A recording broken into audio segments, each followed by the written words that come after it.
वट फोन खान बहादुर साहब तो ॻाल्हाइण थो चाहे। सरदार साईं अस्सलाम वालेकुम अस्सलाम। साले तू कंहिं ॻाल्हि जो उल्को न कजांइ, ऐं तमामु जल्द तुंहिंजी ज़मानत कराए वठंदुसि। केवला साईं मूंखे सिर्फ़ु पंहिंजी भेण भाउ जी पंहिंजे सिर जी का परवाह न आहे।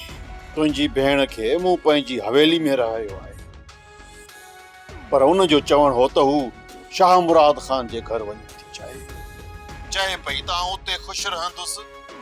इन करे मूं हुनखे शाह मुराद ॾांहुं वञण जी इजाज़त ॾेई छॾी आहे। ठीकु आहे, मां आदि जी ख़ुशीअ में ख़ुशि आहियां। ऐं हा, सरदार बिजार ख़ान सां मुंहिंजी सुबुह जो ॻाल्हि थी हुई। सूबेदार चए पियो त मुंहिंजी हुन सां ॻाल्हि ॿोल करण सां हुनजी कुझु कावड़ ज़रूरु कटे। शुक्र करे केवला साईं ख़ैर ख़ैरातूं करे वञे जो मुंहिंजे हथां बची वियो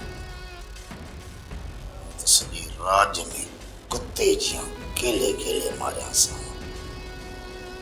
हाणे बि रुको मूंखे इहो ई इंतज़ारु आहे त मां रुको ॿाहिरि अचां, बाक़ी हिन जे कंध मां वक़्त मां कढंदुसि, छो त साले केतिरा ई पंहिंजे सिर तां सदको करे अहिड़ा कई कोई छॾिया। न साले न, सम्झ खां कम वठ। ऐं को आम रवाजी सरदारनि वांगुरु न आहियां। मूं पंहिंजनि वॾनि खां दरगुज़र करण जो सबक़ सिखियो आहे। पुछड़े जे साम्हूं पुछड़ो कोन थिबो। मुंहिंजो चवण कर ऐं चुप करे वेह। ठीकु आहे, सम्झी वे न? हाणे आउं फोन रखां थो।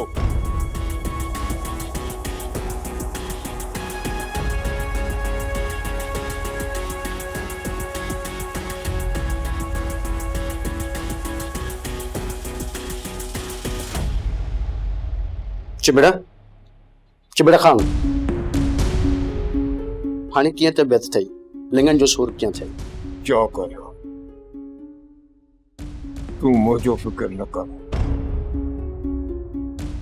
सरदार जेकॾहिं तव्हांजी का मूं सां रंजिश आहे त महिरबानी करे मूंखे खोले ॿुधायो।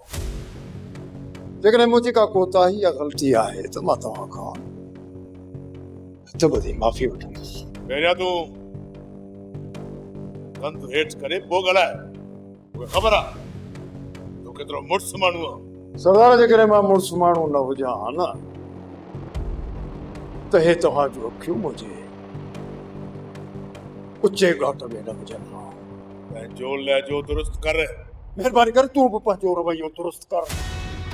मां तुंहिंजो ग़ुलाम न आहियां। या त तोखे तमामु जल्द ख़बर पइजी छा आहे।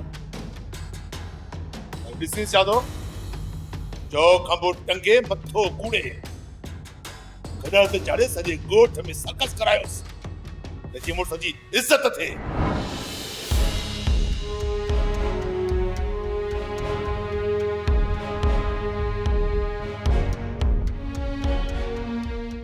वेरुन जी वस्ती, वेरुन जी वस्ती। सब्सक्राइब कयो असांजो official YouTube channel Singh TV HD drama ऐं वधीक अपडेट लाइ बेल आइकन खे क्लिक करियो।